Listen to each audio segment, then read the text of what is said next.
tujuan memuluskan jalan meraih puncak kekuasaan oleh oknum yang kerasukan roh kolonialisme. Ayat ini sengaja disebarkan oleh oknum-oknum elit karena tidak bisa bersaing dengan visi misi program dan integritas pribadinya. Mereka berusaha berlindung di balik ayat-ayat suci itu agar rakyat dengan konsep seiman memilihnya. Dari oknum elit yang berlindung di balik ayat suci agama Islam, mereka menggunakan surat Al-Maidah ayat 51. Isinya melarang rakyat menjadikan kaum Nasrani dan Yahudi menjadi pimpinan mereka. Dengan tambahan, jangan pernah memilih kafir menjadi pemimpin. Intinya, mereka mengajak agar memilih pemimpin dari kaum yang seiman. Pernyataan dan isi kutipan buku tersebut justru berpotensi menimbulkan perpecahan di kalangan anak bangsa, khususnya pemeluk agama Islam, bahkan dapat menimbulkan persoalan baru. Adalah hak terdakwa apabila terdakwa tidak suka dengan Al-Quran, dalam hal ini surat Al-Maidah ayat 51, karena terdakwa memang tidak mengimaninya. Tetapi jangankan terdakwa, siapapun tidak boleh dan tidak dapat menempatkan surat Al-Maidah ayat 51 sebagai bagian dari Al-Quran, kitab suci agama Islam, yang bukan pada tempatnya, yang seolah-olah surat Al-Maidah ayat 51 dipergunakan sebagai alat untuk memecah belah rakyat dan sebagai tempat berlindung bagi oknum-oknum elit politik, ketika surat Al-Maidah ayat 51 tersebut digunakan oleh para polisi dalam pilkada. Dalam kaitan ini, terdakwa telah menempatkan diri seolah-olah merasa sebagai orang yang paling benar dengan mengharuskan kandidat seorang kepala daerah supaya menggunakan metode yang sama dengan terdakwa, yaitu dengan adu program. Sebaliknya, ketika kandidat lain tersebut tidak sepaham dengan terdakwa, termasuk yang menggunakan surat Al-Maidah 51, dikatakan oleh terdakwa sebagai oknum elit yang pengecut. Seharusnya koridor yang dipakai sebagai parameter berkompetisi dalam pilkada adalah pasti jangan memilih yang beragama lain atau suku lain atau golongan lain, apalagi yang rasnya lain. Intinya, pilihlah yang seiman sesama kita, suku, agama, ras, dan antar golongan. Mungkin yang lebih kasar lagi, pilihlah yang sesama kita, yang lain bukan, karena dianggap kafir atau najis atau binatang. Karena kondisi banyaknya oknum elit yang pengecut dan tidak bisa menang dalam pesta demokrasi dan akhirnya mengandalkan hitungan suara berdasarkan sesara tadi, maka betapa banyaknya sumber daya manusia dan ekonomi yang kita sia-siakan. Seorang putra terbaik bersuku Padang dan Batak Islam tidak mungkin menjadi pemimpin di Sulawesi, apalagi di Papua. Hal yang sama, seorang Papua tidak mungkin menjadi pemimpin di Aceh atau Padang. Kondisi inilah yang memicu kita tidak mendapatkan pimpinan yang terbaik dari yang terbaik, melainkan kita mendapatkan yang terburuk. Karena rakyat memilih memang diarahkan, diajari, dihasut untuk memilih yang sesara saja. Singkatnya, hanya memilih yang seiman, kasarnya yang sesama manusia. Kami tidak mengomentari lebih jauh pernyataan-pernyataan tersebut, tapi sebaiknya marilah kita semua untuk terus berbuat yang terbaik untuk bangsa dan negara tanpa harus menilai orang lain telah berbuat baik atau tidak. 4. Surat Al-Maidah ayat 51 bukan dalam rangka memilih kepala pemerintahan, karena menurut teman-teman terdakwa ayat ini diturunkan pada saat adanya orang-orang muslim yang ingin membunuh Nabi besar Muhammad dengan cara membuat koalisi dengan kelompok Nasrani dan Yahudi. Pendapat tentang keberatan itu kami tidak bisa memberikan pendapat karena tidak bisa diverifikasi sumbernya. Dalam hal ini terdakwa hanya mengatakan hal itu hanya berasal dari jawaban teman-teman terdakwa. 4. Romawi, materi keberatan penasihat hukum. Ketua dan anggota majelis hakim yang kami muliakan, penasihat hukum dan sidang yang kami hormati. Setelah mendengar dan mempelajari keberatan yang diajukan oleh penasihat hukum, pada pokoknya memohon kepada majelis hakim untuk memutuskan: 1. Menerima dan mengabulkan eksepsi garing nota pembelaan tim penasihat hukum terhadap surat dakwaan penuntut umum pada Kejaksaan Negeri Jakarta Utara. 2. Menyatakan surat dakwaan penuntut umum pada Kejaksaan Negeri Jakarta Utara tidak dapat diterima atau setidak-tidaknya batal demi hukum. 3. Mengembalikan hak-hak, kemampuan, kedudukan, harkat, dan martabat Insinyur Basuki Cahayapurnama MM alias Ahok.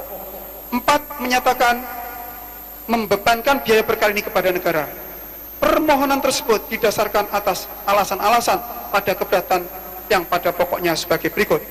1. Dakwaan penuntut umum tidak dapat diterima dengan alasan saudara penuntut umum telah mengabaikan atau setidak-tidaknya mengesampingkan keberlakuan atau legalitas dari mekanisme peringatan keras sebagaimana diatur Undang-Undang Nomor 1/PNPS/1965 tentang pencegahan penyalahgunaan dan atau penodaan agama sebagai hukum positif belum pernah dicabut, sehingga dakwaan penuntut umum patut dan beralasan secara hukum untuk dinyatakan tidak dapat diterima.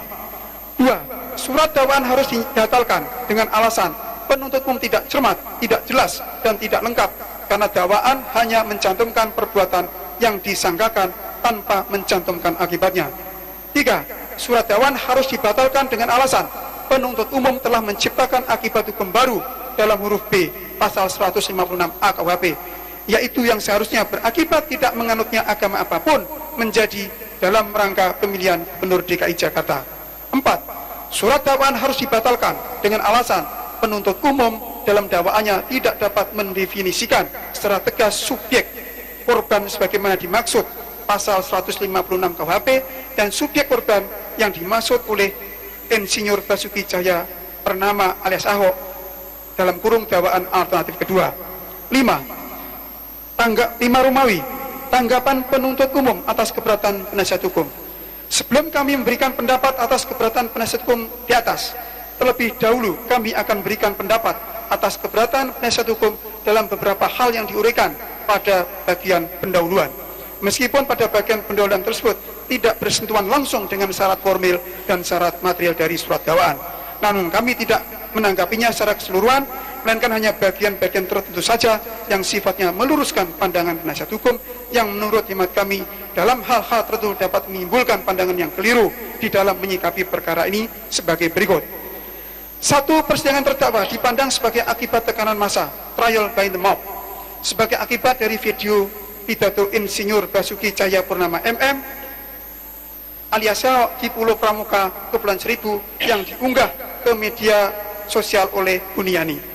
Pendapat, akibat dari adanya rekaman video pidato terdakwa di Pulau Pramuka, Kepulauan Seribu yang diunggah atau upload di sebuah media sosial oleh Buniani memang menimbulkan dinamika dalam masyarakat, tetapi bukan karena tekanan massa sebagai akibat dari video yang diunggah Buniani itulah maka terdakwa harus mempertanggungjawabkan perbuatannya di persidangan ini, tetapi karena perbuatan atas pernyataan terdakwa pada saat terdakwa pidato di Kepulauan Seribu tersebut. Perkara ini sudah memenuhi rumusan delik yang didakwakan, yaitu pasal 156A huruf A KUHP atau pasal 156 KUHP. Berdasarkan uraian di atas, maka adanya persidangan perkara ini karena pelimpahan perkara dari penuntut umum pada Kejaksaan Negeri Jakarta Utara, bukan karena tekanan massa. 2. Proses hukum yang terlalu cepat dalam perkara Insinyur Basuki Cahayapurnama MM, yaitu di luar kebiasaan dalam proses penegakan hukum. Pendapat, proses hukum dalam perkara penodaan agama atas nama terdakwa telah sesuai ketentuan peraturan perundang-undangan. Dalam hal ini KUHP telah mengatur waktu penelitian berkas perkara oleh penuntut umum selama 14 hari. Waktu selama 14 hari tersebut tidak wajib dipakai seluruhnya, apalagi dalam perkara akuo. Menurut penuntut umum, berkas perkara telah lengkap dan memenuhi syarat untuk dilimpahkan pengadilan. Selain itu, KUHP juga tidak membatasi seberapa cepat suatu perkara dilimpahkan ke pengadilan, sebagaimana diatur dalam ketentuan sebagai berikut.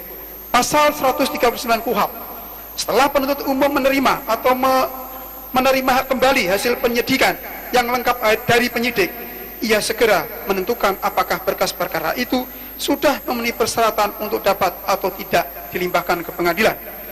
Pasal 140 ayat 1 KUHP, dalam hal penuntut umum berpendapat bahwa dari hasil penyidikan dapat dilakukan penuntutan, ia dalam waktu secepatnya membuat surat dakwaan. 3. Penetapan tersangka Insinyur Basuki Cahayapurnama MM alias Ahok oleh pihak kepolisian adalah tidak sesuai dengan prosedur dan melanggar HAM terdakwa. Pendapat, sebenarnya keberatan ini adalah domain Polri yang telah menetapkan terdakwa sebagai tersangka dalam proses penyidikan. Oleh karena itu, jika menurut penasihat hukum penetapan tersangka Insinyur Basuki Cahayapurnama MM alias Ahok tidak sesuai dengan prosedur, seharusnya diajukan dalam sidang pra-peradilan, bukan dalam tahap penyampaian keberatan atau eksepsi. Oleh karena itu, sangat tidak tepat jika penasihat hukum menyatakan adanya kesalahan prosedur dan pelanggaran HAM atas penetapan terdakwa sebagai tersangka, karena sampai saat ini belum ada putusan pengadilan terhadap salah atau tidaknya penetapan tersangka